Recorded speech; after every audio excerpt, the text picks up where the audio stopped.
First of all, sometimes you have words which don't make any sense in the language that they're in, but make perfect sense in the language where they're from. One very clear one is Aramaic. So much Aramaic. So many of the words that we find in the Quran come from Aramaic. Technological impossibilities. Al-Kitab, the book, right? A very relevant word, also one of the first words in the Quran. Scripture, writing. People have argued endlessly over what Al-Kitab actually means in the Quran, or what kitab means, because it doesn't always mean book. But the important point is, this is the exact same word that Aramaic uses, which is kitab, which comes from kitab. It's actually also the same word that Hebrew uses. But the thing is, of course, this can't be the inherited word back from ancient, many centuries ago, back when Hebrew, Aramaic, and Arabic were still a single language. Islam has something to tell and to say to Christianity, to Judaism, on how they feel that, monotheism should be done.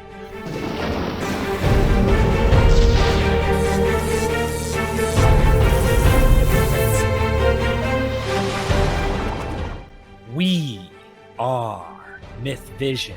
Welcome back to MythVision Podcast. I have Professor Marijn van Putten with us today. Professor Doctor, actually, because when you're overseas, they like to use Professor and Doctor. Yes.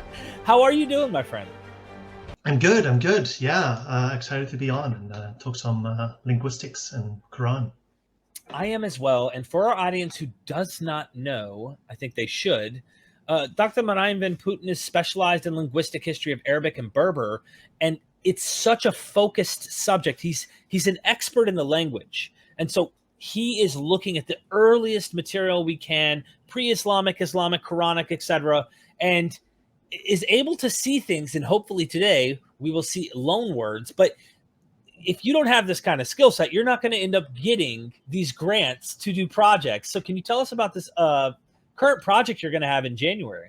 Yeah. So I just got word a couple of months ago already by now, but that I got the ERC Consolidator grant, which is a huge €2 million grant, specifically to look at the history of the Quranic reading traditions using primary source material, that is manuscripts, and actually looking at what's going on there, and especially the vocalized manuscripts, and how can we reconstruct what are now the canonical reading traditions came to be, what was going on before that, how was that being negotiated, all these kinds of questions. So I have a big team. I have 2 PhD students, 2 postdocs, and myself, and 2 more just student assistants, and we'll make a database, and it'll be really fantastic. So it's really exciting. It was last time we talked, I ended on a bit of a sad note, because it's like, I don't know what will happen. And literally that day, as we were having that interview, my email bleeped, and it interrupted me, and I didn't see what it was, but that was the email telling me that I got it. So our last talk has this very special meaning that way. Yeah. So I'm beginning to wonder if these are signs, my friend. Maybe we should listen to this. Well, congratulations. And I want everyone to take the time to go. If you're interested in this stuff, I must admit, this is scholarly material, but the Quranic Arabic, specifically, you dive deep into this. What is this book? It's free. It's in the description. Go download it. If you want it in paperback or hardback, you got to pay for it, but you can get it free right now in PDF. What's this book about? And it's free. Right. Well, yeah. So, it's about Quranic Arabic, right? So it's literally about the history. Where does the Quranic Arabic come from? What is its composition? These kinds of things. And what can we say about the development of the reading traditions? And it's, well, as you said, it's a very scholarly book. It's pretty technical, but I hope it makes sense to people. I've had a couple of people tell me that they thought it made sense, and it could make sense of it. So I'm happy that I managed to not make it, completely unintelligible to people outside of my field. So that's good. But yes, it's free. It's completely free. It's open access. You can download it. You can read it, and you can see if it does or doesn't make sense. I also wrote a couple of threads on my Twitter, kind of summarizing in slightly more layman's terms what it's about, and you might be able to find that and check that out as well. If I may, just to get a little a sneak peek, are there any revelations you think that are really important to highlight? Maybe the fact that the Arabic is from a particular tribe or something? Yeah, for sure. Yeah. Main conclusion of the book really is that the Quran was originally composed in the Hijazi Arabic dialect. That is the Arabic of the Red Sea coast in Saudi Arabia today, um, which is where Mecca and Medina are. That is, where the traditional story tells us that the text was supposed to have been composed and revealed, is what the tradition tells us, of course, but still.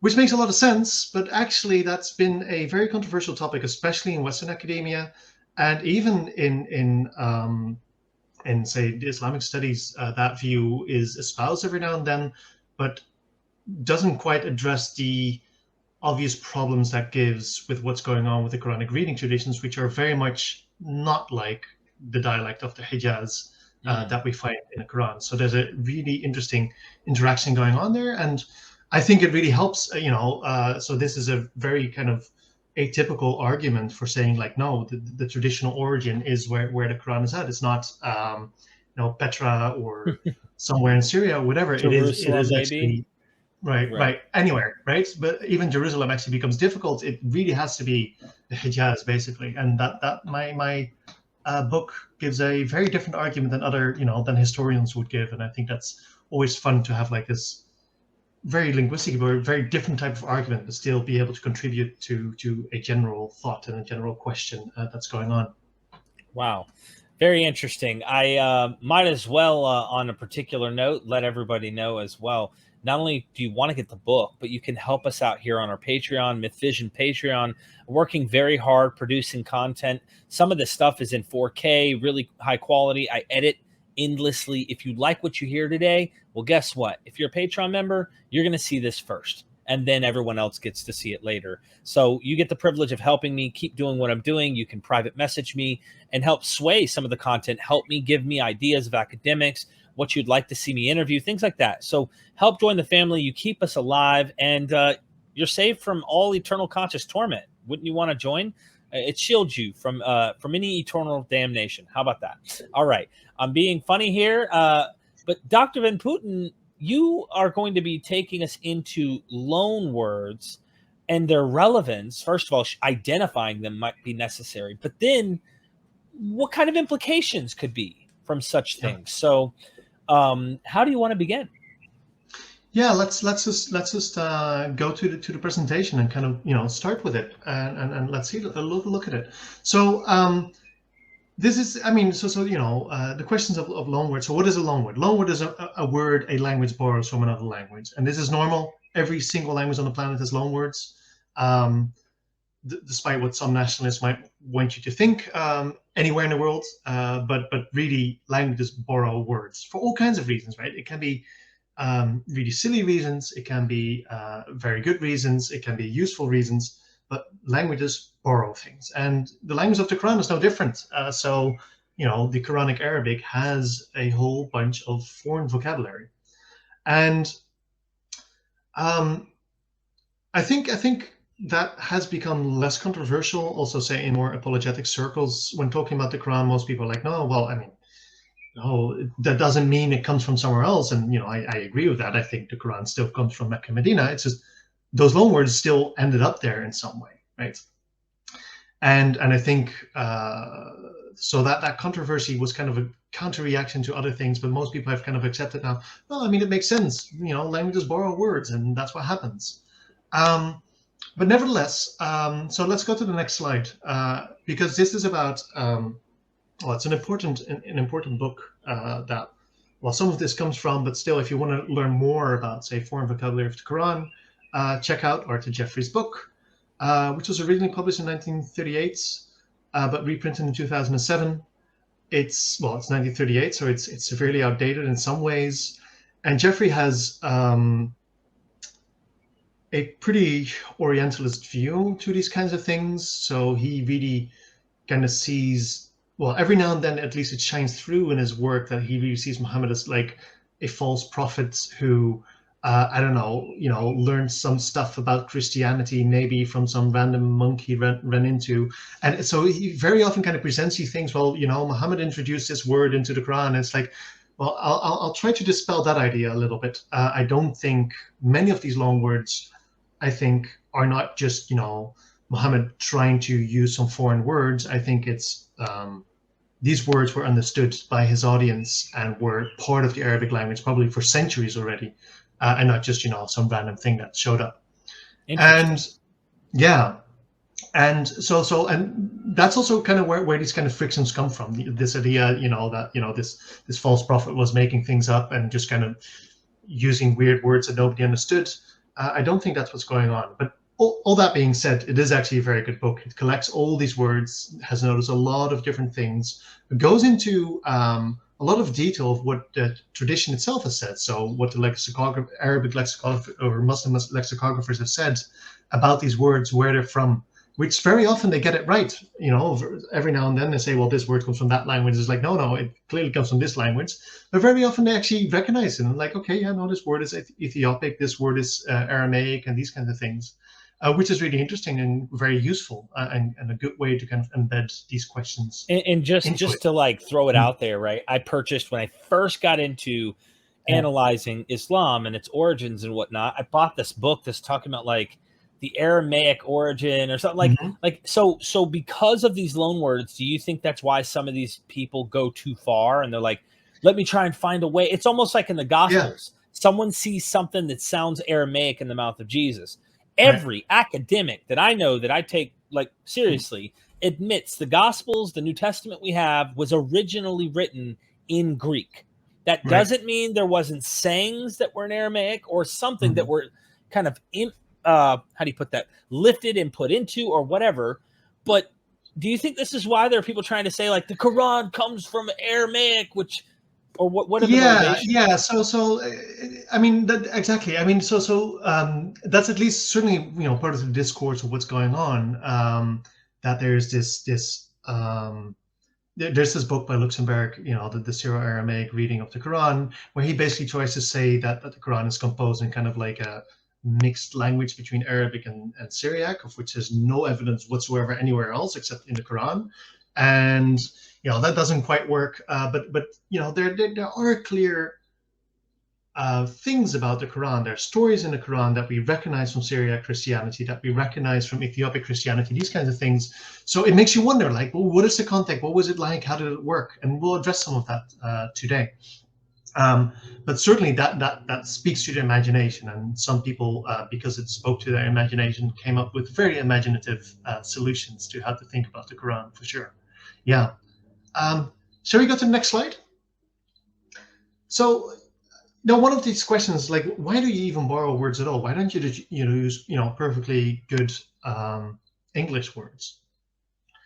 And I'm going to start using some examples from English because it might help us kind of conceptualize how to think about what loanwords do. Why do you even borrow a word?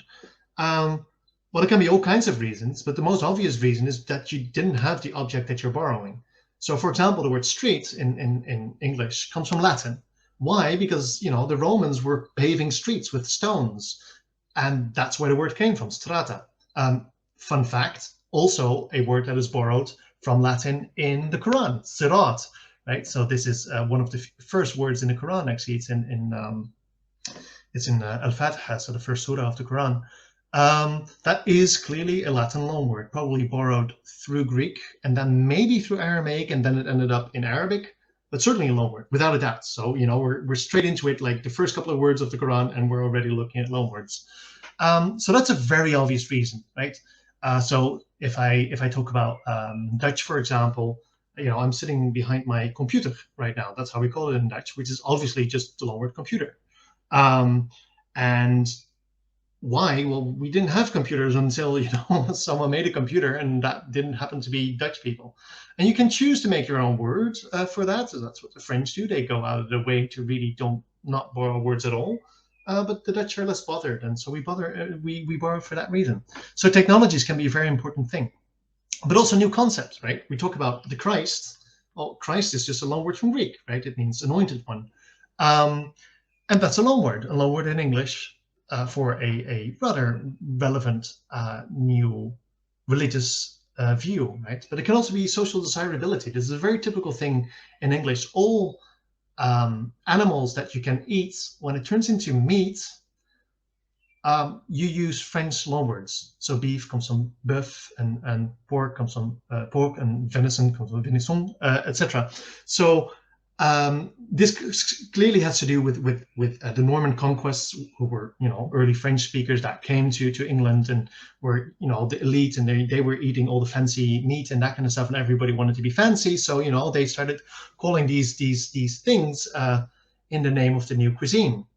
And the same thing happens with, new rulers, for example, or new, and that these things can be connected to all kinds of things. But all the names for like nobility in England, like Duke, Count, not all of them, but many of them, Duke, Count, are French loanwords. Why? Because the Norman nobility came in and they were like, we're a Duke and we're a Count. So the these Bible are does this with Egyptian words right, a lot. exactly. Just for Yes, anyone who's exactly. interested, like, and you got to ask yourself the question, like, of course, Egypt ruled for like a millennia when Canaan was around, but there are words in the Hebrew Bible that are like without a doubt, and so a lot of Christians use that, just use an argument, or apologists, whether Christian or Jew, to argue, see, they were in the Exodus. They right. wouldn't have had these words. But there are many academics have had, Ronald Hindle and et cetera, that are like, actually, my friend. And then they explain how these words end up becoming like cotton.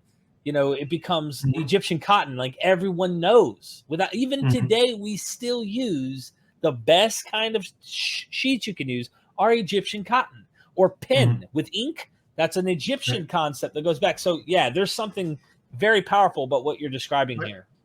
Yeah, and just as we're talking about, technologies and these kinds of things, the Quranic word for pen, or for a reed pen, is a qalam, which clearly comes from the Greek word kalamos, which is a reed pen, right? So that kind of gives you the idea, like, why do you borrow at all? But now the question becomes, and that's the next slide, how do you recognize a loan word? How do you know that a word is a loan word? And there's a couple of ways of going about this, and it can be pretty technical, and but I'll try to kind of do this. First of all, sometimes you have words which don't make any sense in the language that they're in, but make perfect sense in the language where they're from. So, typical example for English is kindergarten. What does kindergarten mean? Like, to me, it's totally transparent because I'm a Dutch speaker, and that's very close to German, where it's from.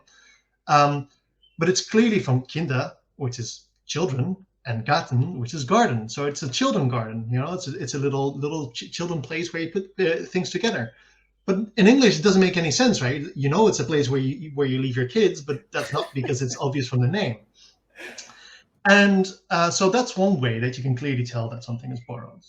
Another way that you can see it is when it fails to undergo sound changes that you would expect, or otherwise undergo sound changes that don't happen in the language you're looking at. So to give an example of this, in Old English, you had this word initial sk sound, which at some points becomes a sh. So the Old English word for shoulder was actually skoldor, and skoldor becomes shoulder. And the Old English word for skirt, well, for shirt was skirt. So skirt becomes shirt. That's the automatic thing. But every now and then, there are English words that start with a sk, modern English words.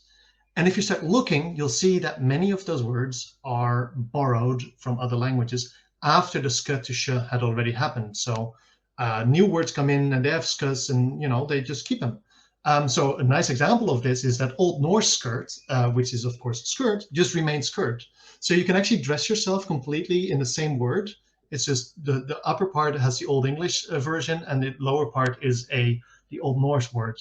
But also scan from scandere in Latin just remains scan. It doesn't become shan, right? And actually, it's a fun thing. Any word that you find with the sk, or not any word, but especially written with sk, you can be pretty sure that's an Old Norse loan word in English, which is fun. That's wild, because I always wonder, why does that word stay this way, and then this? Right. You find these weird things. So I wonder if there's something that plays a role. Yeah, so that's basically it, right? So it's just, it was borrowed after those shifts had happened, so they don't participate in it anymore. Another way that you can recognize a loan word is obvious anachronisms. So tea was not known until the 17th century. So if you're gonna wonder like where does tea come from, it's a Chinese loanword, by the way. That obviously has to come. Well, can't have been inherited from 2,000 years ago because there wasn't any tea 2,000 years ago. This was a new concept, new technology, so you borrow it. And this is not a very obvious. So you could say, okay, well, English has tea and Dutch has tea, and could it not just be all from an original source? No, because back when the Dutch speakers and English speakers were still a single group of people, this was in the year 600, even earlier. There was no tea, so it can't have been borrowed from it. It must have been borrowed at a later time. This is kind of the same thing with technologies, of course. So that kind of gives you an idea of how to think about loanwords. So let's apply this to the Quran and kind of get an idea of what's going on with that. Indeed, next slide. So you have those words, malakut as-samawat, the kingdom of the heavens, and this word that is being used for kingdom, malakut, clearly has the root malaka, which is also the word for king comes from malik, and to possess, malaka, to possess something. So it makes sense that it would become kingdom. But this oud that they put behind it to go from, say, king to kingdom is not really a formation that's used in Arabic. But there's another language where it's very common to use this final oud, and that's Aramaic. And so you have this kind of formation. This is kind of the kindergarten example, right? This word is not that transparent to an Arabic speaker. They see that it's something to do with malaka, but this oud part doesn't really have a function, except in words that come from Aramaic. And there's a whole bunch of these words, well, not that many, but a couple that clearly come from Aramaic that have this oud. So that's one way, how we can see in the Quran itself that's being borrowed, and of course a very obvious religious vocabulary in this sense. And yeah, so this is another example, and this is the example of not so much a sound change failing to happen, but a sound change that happens that shouldn't have happened. So this is a verb in Arabic and in the Quran, taba, to repent. Once again, a clearly religious vocabulary, which has undergone a sound shift. The initial th sound, which in Hebrew should become sh, and which it does, you get shov, and in Aramaic should become ta, which you get tav, but in Arabic just remains. It should have stayed thaba. And in fact, that word is even retained. It exists in Arabic. Thaba exists. It just doesn't mean to repent. It means to return. And so you see that in Aramaic, the verb to return underwent a special sound change. So thaba became taba, basically. And it underwent a very specific change in meaning, where it went from the general word to return to a very specific religious way of returning, and that's to repent, right? To return from sin back to non-sin, basically. So putting it simply, the thaba that is used in Arabic before the Quran is actually just a simple term to say they're returning to do this, but it does not have the royal religious kind of divine essence that it now has. Okay, this is interesting. Yeah. So now you have a pair of words. So one of them is the inherited word, so the ancient word from Arabic, which still has the perfectly normal word, and then like the elevated word, which is the Aramaic loanword, and that's taba. So that's a great example of it. Yeah, so that's another example, and we can go to the next slide, I think. Other things are technological impossibilities. Al-Kitab, the book, right? A very relevant word, also one of the first words in the Quran. Scripture, writing, people have argued endlessly over what Al-Kitab actually means in the Quran, or what Kitab means, because it doesn't always mean book. It seems to mean writing, it seems to mean holy writs, these kinds of things, but certainly also book and scripture. But the important point is, this is the exact same word that Aramaic uses, which is kitav, which comes from kitab. And it's actually also the same word that Hebrew uses. Always, I'm not sure, probably. But the thing is, of course, this can't be the inherited word back from ancient, many centuries ago, back when Hebrew, Aramaic, and Arabic were still a single language. Why not? Well, it's just like tea. We didn't have tea in the year 0, and nobody was writing in the time that Hebrew, Aramaic, and Arabic were still single language. This is before writing was invented. So we're talking about, let's say, 4,000 before Christ or something like that. So really, really far back. Nobody was writing back then. Not even the Sumerians were writing back then, let alone Hebrew, Aramaic, and Arabic. So there's no way for these words to have been inherited from Proto-Semitic, as we would say, the ancient ancestor of all these languages. So it must have come from somewhere, and it's not very likely that Arabic would completely independently come up with the exact same word for book as the Aramaic speakers, right? So it must have been borrowed. And technically, we can't tell what the direction of borrowing is from purely this. It could be that Aramaic got it from Arabic, but Aramaic starts writing much earlier. The Arabic script comes from Aramaic, and it seems that they just borrowed not just the script of Aramaic and the idea of Aramaic, but also the technology of writing itself, and therefore the terminology of writing itself. You borrow that. Writing is a technology, right? It's coming up with the idea of knowing how to write, having the materials, having a book. That's a technology, and that's what they borrowed from Aramaic. But also, once again, with lots of religious connotations within the Quran. So that kind of gives a general sense of how to apply these principles on how to recognize loanwords at all and how they come into a language. Now, is this particular one a religious term for book? Is it always used that way, or can this one be generically used for any book?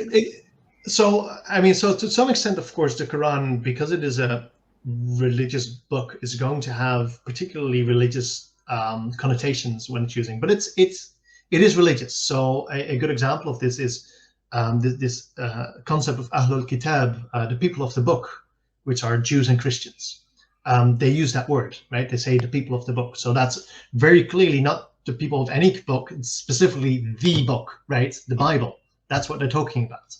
And so, yeah, it has a clear religious connotation in that sense, but it seems to also be used in a more neutral term as far as that's possible within the Quranic context. So that kind of brings us to the question of, what are some of the sources of borrowing? Where do words come from? And we can go, into endless details, but one very clear one is Aramaic. So much Aramaic. So many of the words that we find in the Quran come from Aramaic. So Malakut, we had that one already, right? Kingdom of Heaven. Melik, king. Masjid, which is, today means mosque, but place of worship, is an Aramaic loanword. Kitab, writing, book. Salah, prayer. Zakah, almsgiving. Ar-Rahman, the merciful one, which is one of the names of God. Taghut, idol.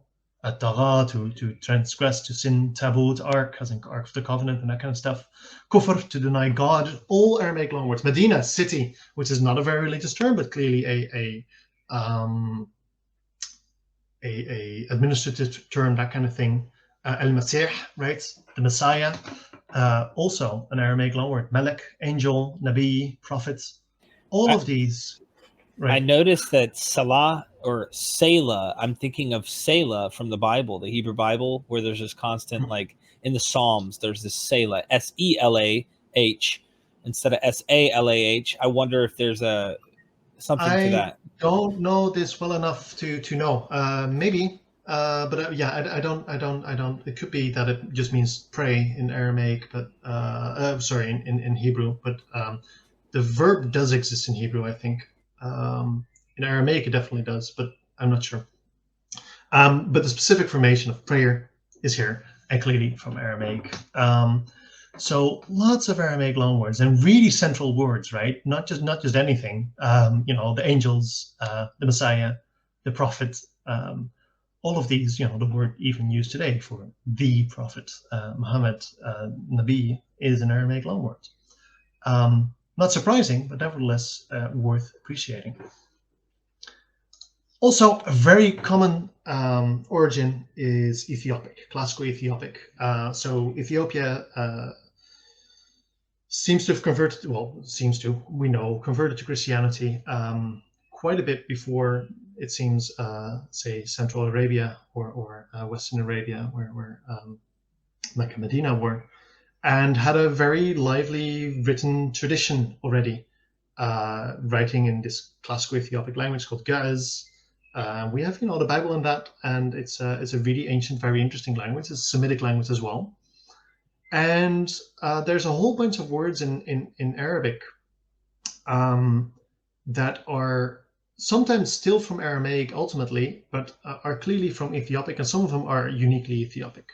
So Jahannam, Gehenna, or just hell, which is ultimately from Aramaic, but the specific form is very similar to the Ethiopic form. Ethiopic has Jahannam and has this final end. So there's a couple of things about it that really make it typically Ethiopic looking. Hawariyun, disciples, from Hawari, once again, an Ethiopic word, specifically Ethiopic word. The word for Satan, of course, is a Semitic word that we also see in Hebrew, but in Hebrew it's something like Shaitan, and you get this very specific Shaitan in Ethiopic, which you also get in Arabic, this A at the beginning of the word. So you see that both in Ethiopic and in Arabic and nowhere else. So clearly there's something going on.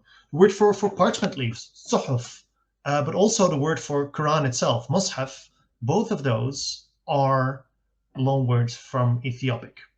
This mushaf is the word for codex, so a book made of parchment leaves and put together and bound together. And Ethiopic also has many, many Aramaic loanwords, once again, for all this religious terminology, and they share a lot of these words with Arabic.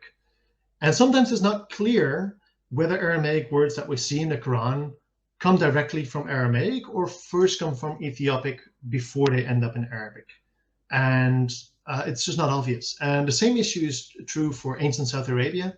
So in South Arabia, what is now Yemen, basically Yemen and Oman, there used to be a civilization, and the kingdom of Saba, Sheba, as we call it through the Bible, who at some point convert to Christianity or convert into something vaguely monotheistic, and then Christianity, and there's a whole bunch of stuff going on, lots of research going on there. But certainly once that starts happening and that monotheism comes in, these Aramaic loanwords start coming in.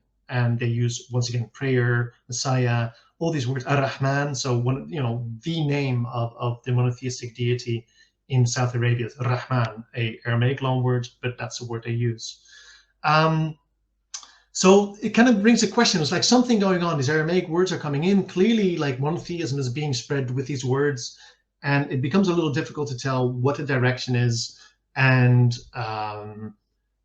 very often it seems that, yes, some Aramaic may have really come in through, well, we certainly know that some words, religious terminology, came in through Ethiopic. So some of these Aramaic words may have actually gone through that path before they came in. But Arabic also has some Aramaic loanwords that are not in Ethiopic, or at least not retained in Ethiopic. So maybe they got those independently. So those are some of the things that are going on. And I don't have a specific slide for this, but another very important origin for vocabulary in the Quran is Greek. So we already mentioned sirat for street, which is probably, came from Latin ultimately, but still goes through Greek.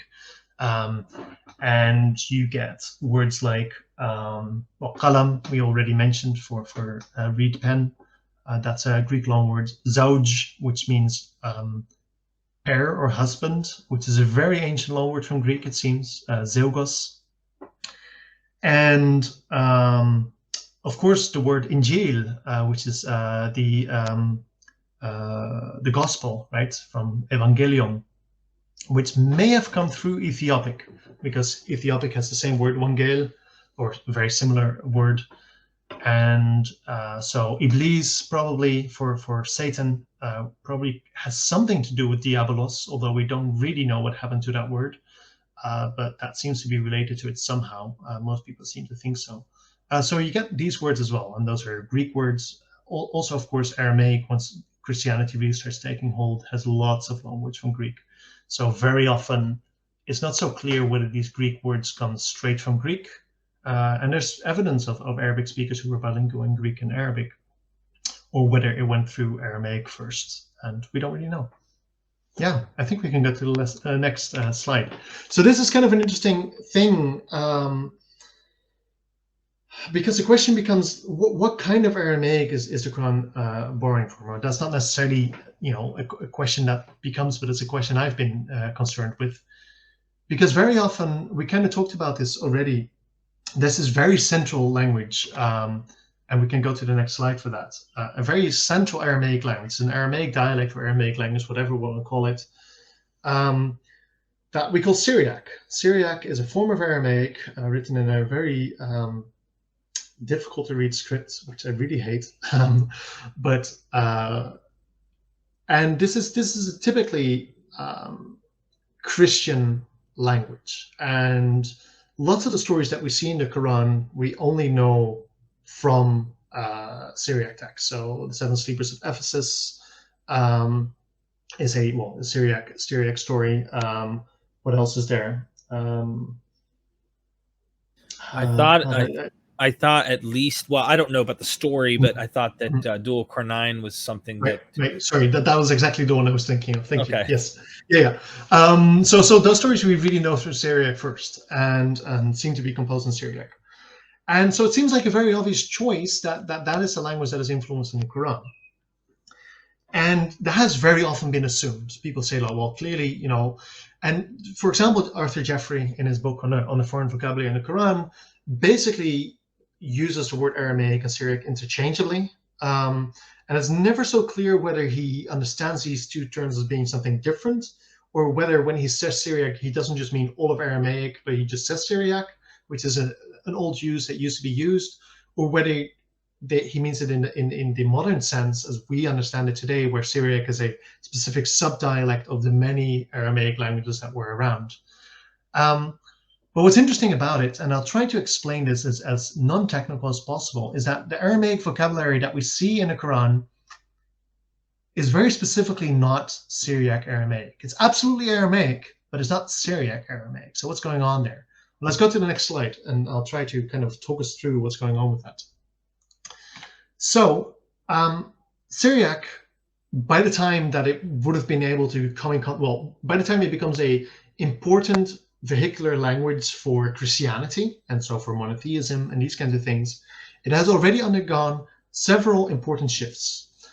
First of all, it has undergone the so-called Begat Kafat shifts, which means that the P, T, K, B, D, and G sound, so Ptg, Bdg, become spirantized, sorry, become pronounced as F, Th, Ch, V, V, and J, or R, after vowels. So a word like Masgada, to a mosque, but place of worship, became Masgada, with a V instead of a D.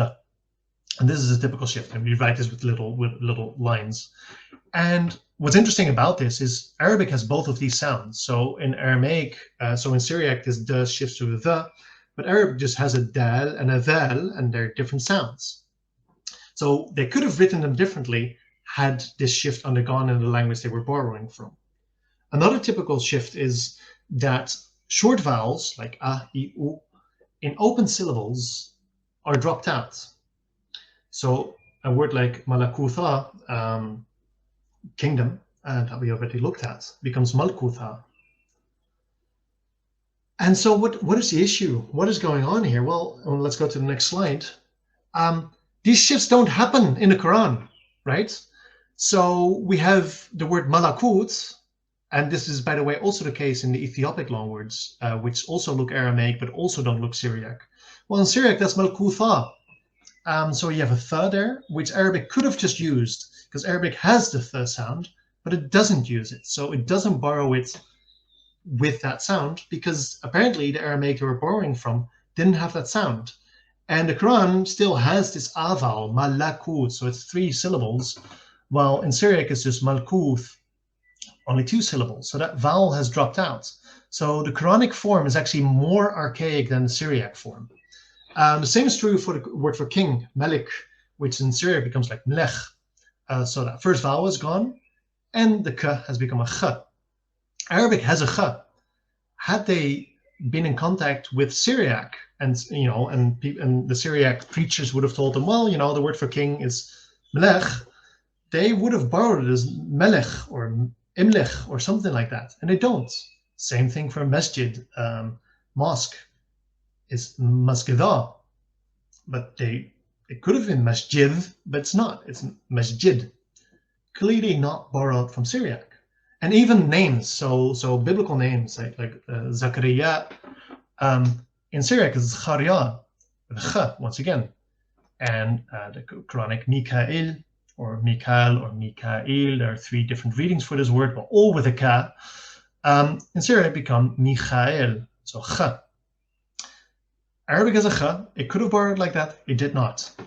So that's really interesting. You see all these stories, and they clearly look like Syriac Christianity, but the Aramaic that's in the Quran does not look like Syriac at all. It's a very different and much more archaic form of Aramaic. And it's a real mystery where this kind of Aramaic is coming from. What is clear is that the Aramaic that influenced the Quran is also the type of Aramaic that influenced, classical Ethiopic and also ancient South Arabian.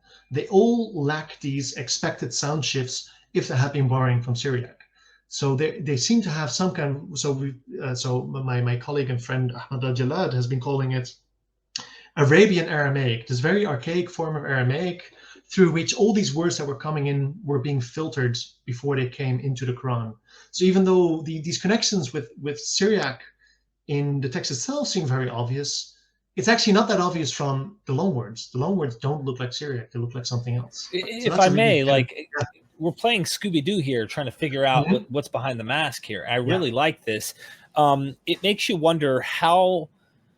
All right, so when you look at Hebrew, right? You look at the Jews, you look at the Talmud, and if I recently interviewed a modern day Samaritan, actually, he's the great grandson of the high priest, the current high priest on Mount Gerizim, and he goes, well, we believe that our tradition goes back way further. And I said, well, why is that? I'm learning from him. Look, I'm a skeptic, but I'm a people person. I love everybody, man. I really do. And I'm like, listen, tell me why you think so. And he says, well, we have an older Hebrew dialect. We use old Hebrew. Like that's one of the reasons we believe our tradition is older. Now, whether that's factually true or not, in terms of the conclusion, the point is they are trying to use a dialect of Hebrew that is older. And so you kind of wonder, like, if this tradition of like keeping an ancient language in a religious context played a significant role maybe on the Quran, the spiritual leaders that are involved, Muhammad, whoever, and they're seeing this older dialect of sacred language, just like the Jews see sacred language. What do you think? Am I on a track where scholars think there's something to this, or? It's an interesting thought.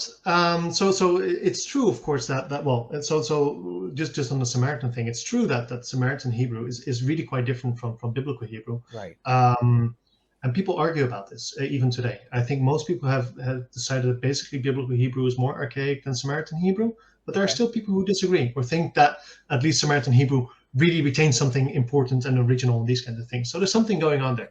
And so whether we can see it in this context, that's a good question. I don't know. The issue is, of course, that the moment when Aramaic starts becoming a important language for religion that we associate with these words now, those shifts have happened in the language they're borrowing from already. It's already there in Syriac. Aramaic has always been an important language in the Middle East. And so I think part of the story is probably just people continued to use Aramaic in Arabia as just one of the high registers. So for most of the history of written Arabic before Islam, most of the inscriptions that we have, even by the time they start looking a lot like the Arabic script, they are mostly writing in Aramaic formulae. They're writing Aramaic texts, even though they were quite clearly Arabic speakers, because that was just the language you used to write. And we see this all over the world, right? Even today, of course, Arabic is being used all over the world by people who certainly didn't speak Arabic. Throughout the Middle Ages, that was the case. That was just a high register you did important things in. And that really goes far back. That goes back, to Imperial Aramaic times, basically, where at some point Aramaic becomes this important vehicular language. The lingua franca. I mean, exactly lingua franca. Yes, exactly. That's a word we would use for that. And so the question is, Is that what is left over? Did they just, because they were not really in contact with true Aramaic speakers, the Arabian Aramaic managed to stay just much more archaic than was happening to people who actually spoke these languages, and that by the time that these new languages came in, like Syriac, with all these beautiful stories about monotheism, etc., and Christ, they said, you know, this is a funny way of pronouncing this. We'll just do our ancient way that we have been doing for centuries. Maybe something like that's going on. Maybe there was a kind of sense of like, no, we need to preserve our normal way of speaking, in a sense. It's a really interesting question, and it's something that really has not quite been solved yet. But this is a central issue, like what's going on with these words, and it's not so simple. It's not this simple, you know. Muhammad wrote out and met a monk, and they gave him, you know, the Peshitta, and now he spoke Syriac, because that's clearly not what he's doing. He's using words that don't look Syriac at all, but they do look Aramaic. So it's a bit of a mystery. We're still looking into this, and this is really, we're trying to find and tell the story of what's going on with this. So I'll pull the slides back up here in just a second. I just want to make one more mention. I love that you bring up pre-Islamic Arabic, and so I wonder if we're going to find any inscriptions, if we have already, of stories, evidence that they're aware of the narratives, of biblical narratives and such, that are using this more archaic, you know. Yeah, I mean, so that would be the main interesting question, I think. Right. And the issue is, I mean, well, that's what we're looking out for, basically. And actually, so there's an article by Ahmed Al-Jalad that I just mentioned, who has written a recent article on say, Arabian Aramaic. If you go to his academia page, just type Ahmed Al-Jalad, so that's Ahmad, and then Al-Jallad. You'll find it, and he has some. So he's trying to do exactly this. He was like, okay, I found something that kind of looks like the newer Aramaic, but also like the older Aramaic. So what's going on there? Clearly, there was some kind of thing going on in Arabia, and he tries to kind of pull apart that story of what exactly is going on there. Clearly, before Islam, not so much in pre-Islamic Arabic, of which we don't have that many inscriptions, and certainly not any. Well, we have a couple of clearly Christian inscriptions, but they don't contain a lot of Aramaic loanwords, simply because they're very simple prayers that just happen to not have those Aramaic loanwords. Not because they're not there, it's just they don't use them. So we don't know. But yeah, that's exactly the mystery that we want to see, and that will be the exciting thing to find out. Yeah, absolutely. Awesome. So let's talk about some of the implications. So we're looking at this Aramaic. We see that a lot of this vocabulary that is being used is clearly religious, and not just any religious. It is clearly monotheism, right? These Aramaic loanwords come in with a package of the Messiah, of prophets, of, you know, the kingdom of heaven, all these things. So let's go to the next slide after this, to kind of get to the conclusions. You know, the vocabulary that we see is clearly borrowed monotheistic religious vocabulary, and we see that in Ethiopic and in South Arabia, these words clearly come with a movement towards monotheism. The Quran is also clearly a monotheistic text, of course. Of course. and it uses these terms, and it's not like it's, you know, well, you might not know what malakut is, but that is, you know, this or that word. No, it just assumes that these words are known to the audience, which I'm inclined to think means that the audience actually understood these words.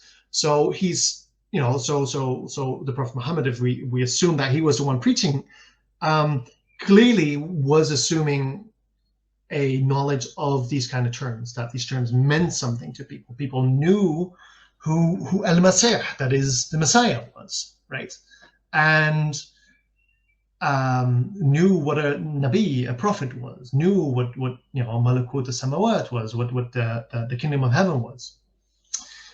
And So there's clearly this assumption right there, and this I think really kind of doesn't gel with these kind of older Orientalist views of Muhammad being the first one to bring this kind of foreign religion to Arabia. That doesn't make sense because he's not. It doesn't read like a text that assumes that all of this is foreign. And if we look at all the languages that were around Arabia at this time, all of those are monotheistic or Christian or something kind of vaguely monotheistic, but clearly, in an Abrahamic sense. This is so. I love this, by the way, Yeah. because it without using language as an analogy, let me use concepts. So in the New Testament, you have Jesus in the Gospels, clearly portrayed as someone who's born of a virgin in Matthew and Luke. He lives a miraculous life. He performs miracles. He dies. He's buried for 3 days and 3 nights. He resurrects from the dead. Then he ascends on high. Okay.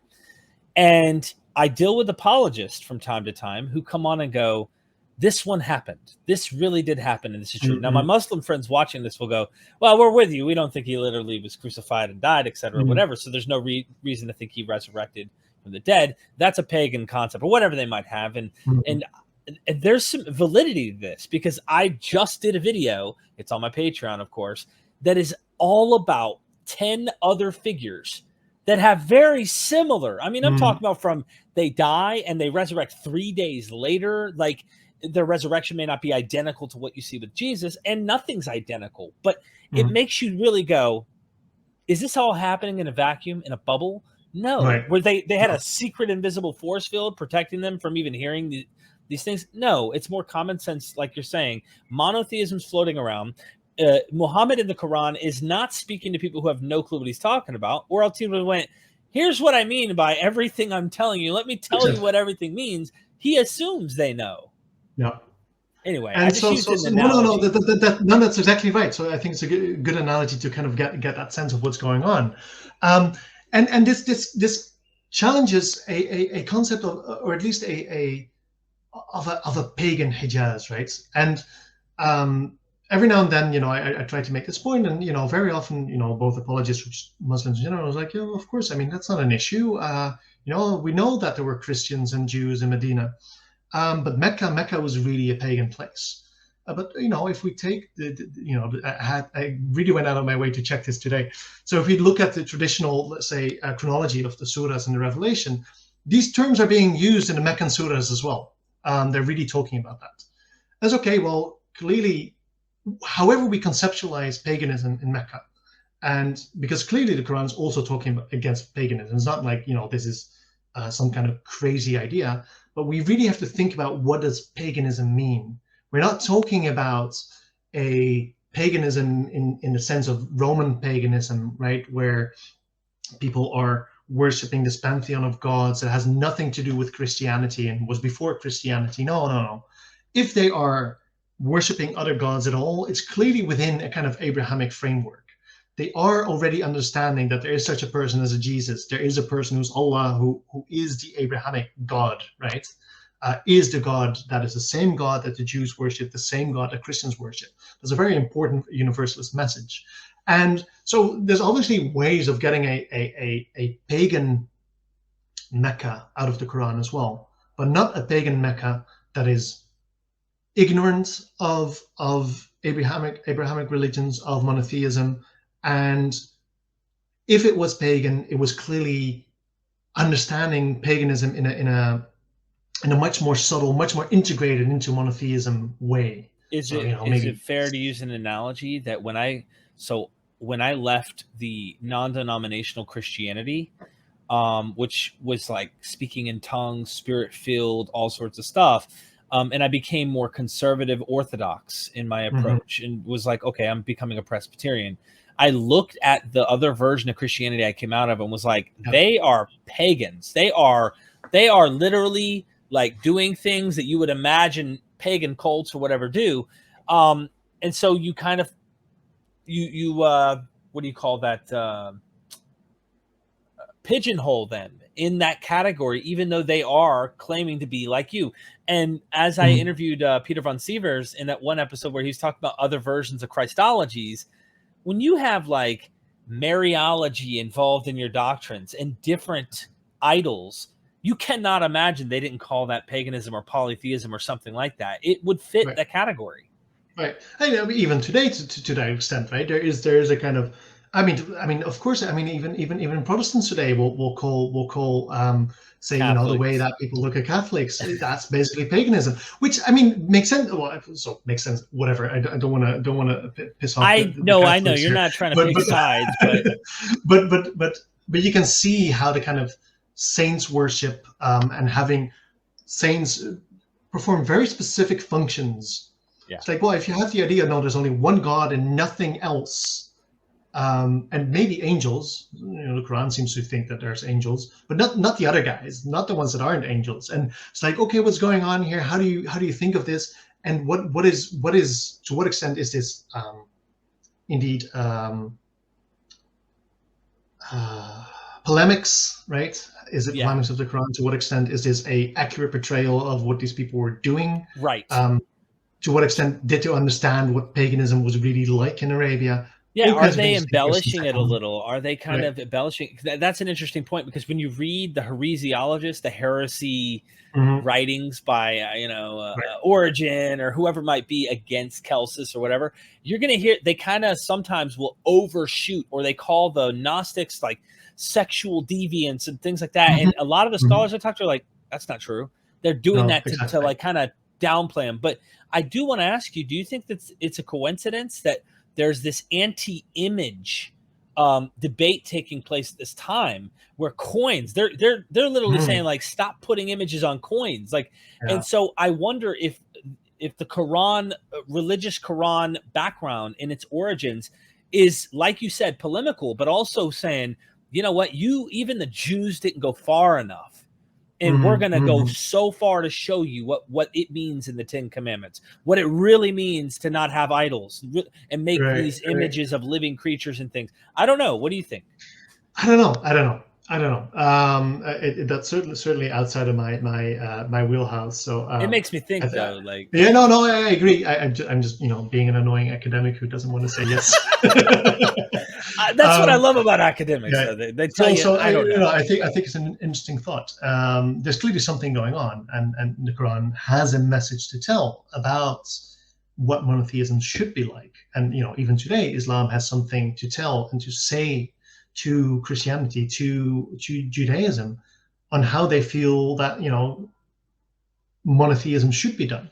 And so there's clearly something going on. Whether to connect that with this kind of anti-imagery thing, I don't know. And I don't. It's also not so clear. Certainly in early Islam, it's not so clear that this kind of anti-imagery thing is an important thing, right? I mean, there Right. are living creatures being put on coins. There are frescoes of Umayyad It's true. castles where they're, and these things continue. At some point, these things become taboo in some places, in other places, but there are also just images of the prophet with face and everything around in very late text still. Mm, I don't know much about this, but yeah.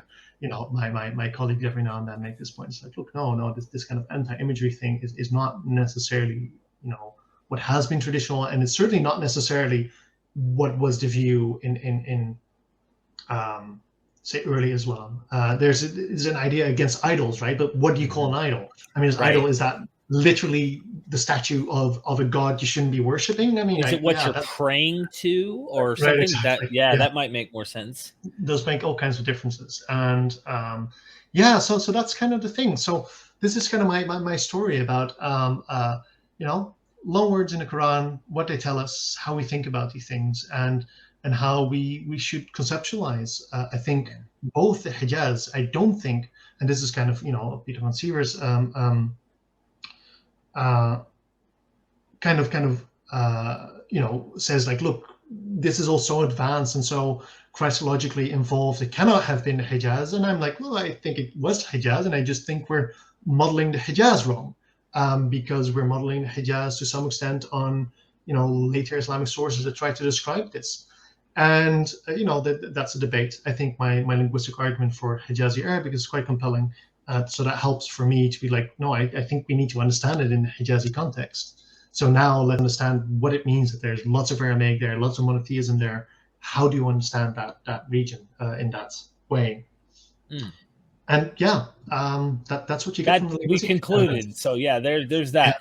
And so what are some of these implications as well? I mean, we got into this, but like, Mm. do the loan words create problems for some of the apologetic arguments out there? Because I know as an academic, right, Mhm. like you're not interested in the apologetics. I'm not usually interested Mhm. in apologetics. I'm interested in legit, serious academic work and understanding using a historical methodology, which means you got to leave your faith at the door. Mhm. Okay, when you Mhm. approach these things and just deal with the facts. That doesn't mean you can't have faith, Mhm. but when I look at this, I'm wondering if there's some role that loanwords could play, which some of the House of Card version of apologetics you see out there just fall apart because of this evidence. Yeah, I mean, well, to some extent, I think yes. There's a couple of people around who are like, look, Arabic is the language of Adam, um, and therefore also the language of God, therefore also the language of Adam, and therefore there can be foreign influences in there. Um, that's obviously a nonsensical argument, and luckily, I don't think many apologists are very much into that argument anymore. But versions of that kind of still float around. You run into it every now and then. It's like, it's not much you can do. It's like, clearly they're not interested in linguistic evidence against that.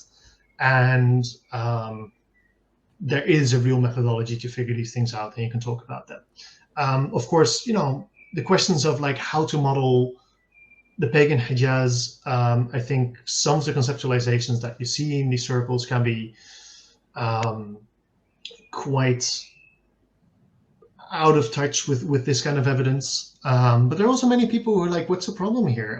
We know that they knew about the Abrahamic God, and they just worshipped other things too, and that's paganism. It's like, I think that's a reasonable way, at least, of approaching what the evidence seems to tell us.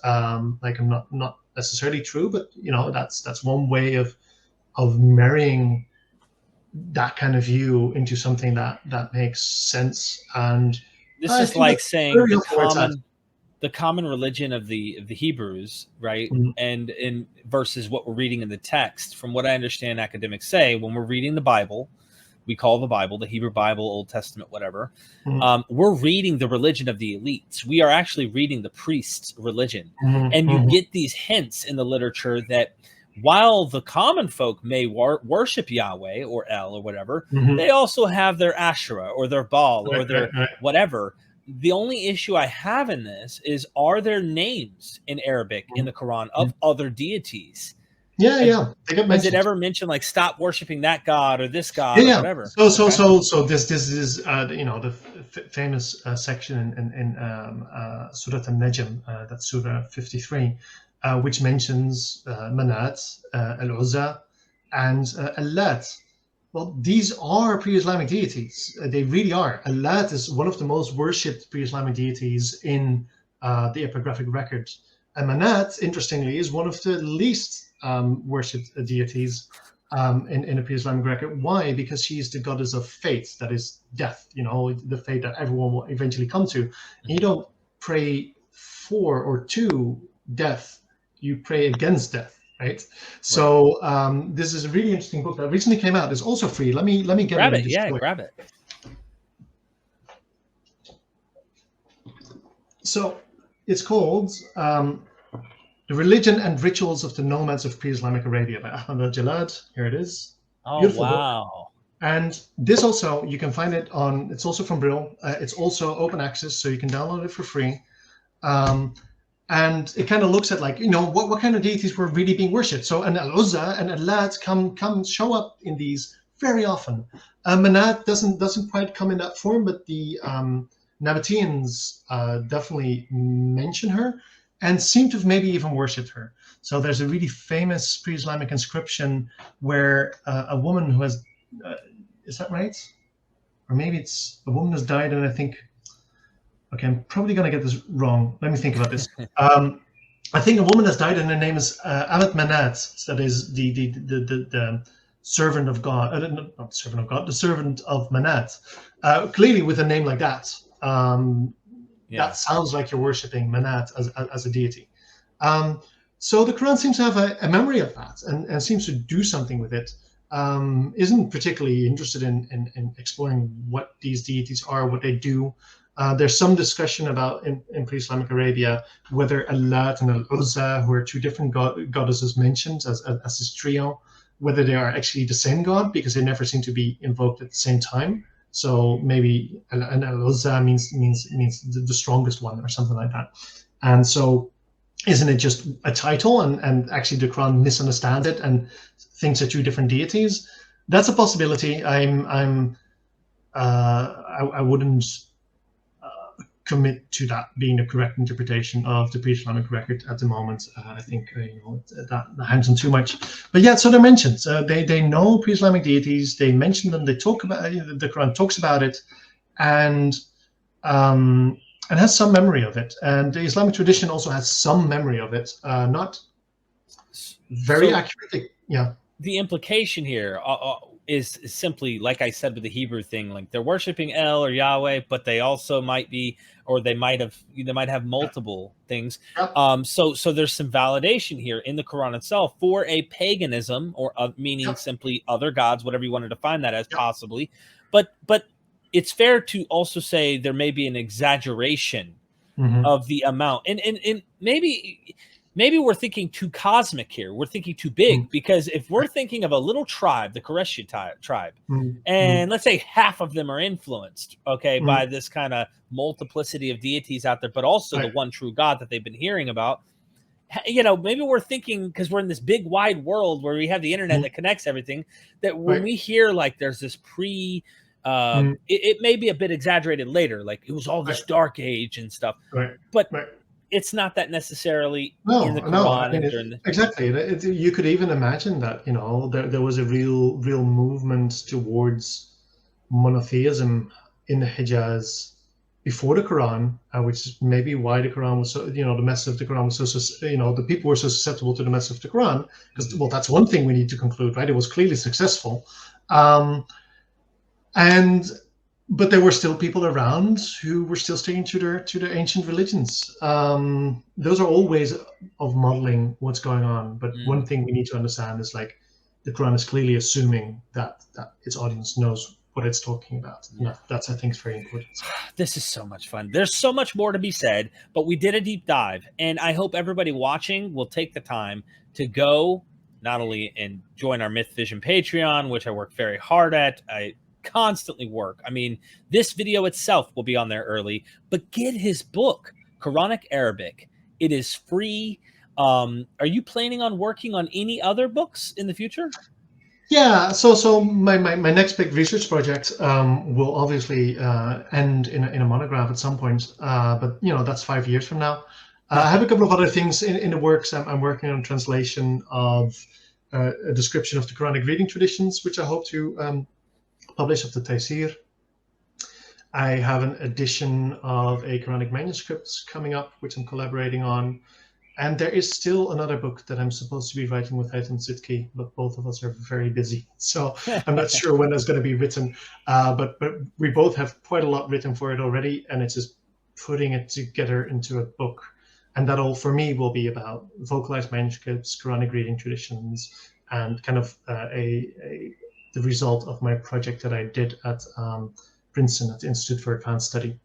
So hopefully that'll end up sometime, but it will probably be another year or two before that's done. So for now, no, just some small articles. I have a bunch of articles coming out in the future, and just follow me on my academia page, academia.edu. Just type my name. It's I before J, not J-I.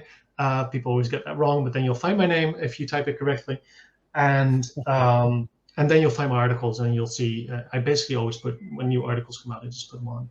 That's on your academia page, and so academia. I didn't pop that up actually, but I will. And it's not only that he has the academia, which I highly recommend anybody go and so you could follow them, and you'll get an email every time something comes out. But you can also join his Patreon. I forgot to mention this up front. That's okay. You can help support him there, and if not, there's also a one-time coffee. You can buy him some coffee and help him out, because this helps him research and continue doing this. Plus, you can private message him this way if you have serious questions.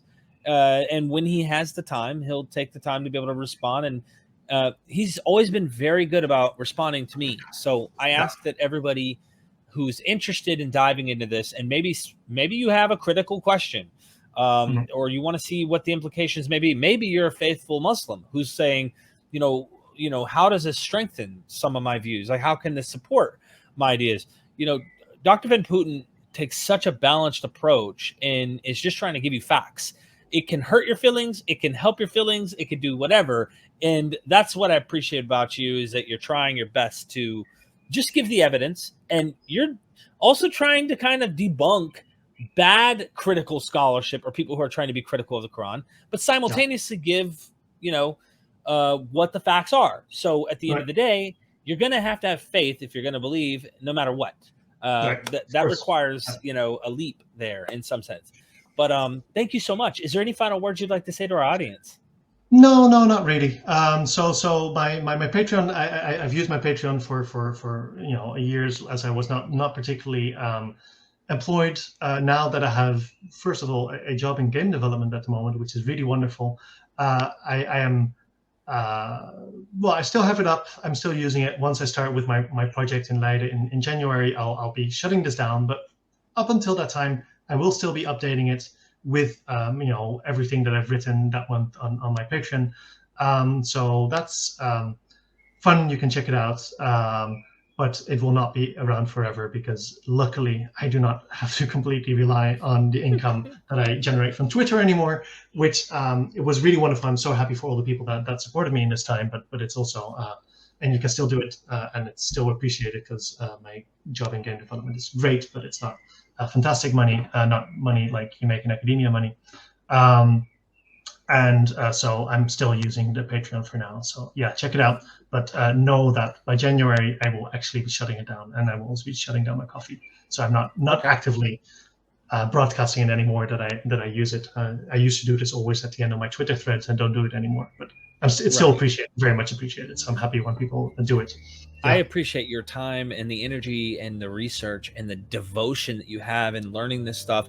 Just being someone who likes learning the language, I will never know this stuff like you. So this is why I'm a very, can I use the term blessed? I'm a blessed host, because I get to sit here and learn from you guys and girls, and just that take these deep dives in things I will never explore. And you get to come up and go, look what I found. Look at this. And I'm like, huh? And then I move on to the next scholar. And it's just like, huh? And it's an interesting world that I get to view, where you take this magnifying glass and telescope and zoom in, and then I just get the next scholar and the next scholar. So I want to thank you for the hard work you do, and the years to come. I hope that we can continue, as your research goes, getting into the reading traditions. What have you found?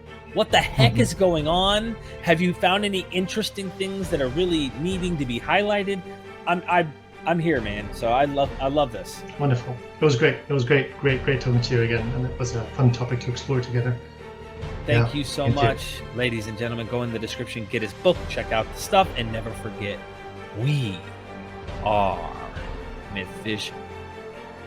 Ladies and gentlemen, join MythVision's Patreon, not only to support us, but there are 72 videos that I did with Dr. Dennis R. McDonald and Richard Carrier, all on the Patreon, early access. You guys can ask personal questions when I go to interview these scholars, and you're helping MythVision.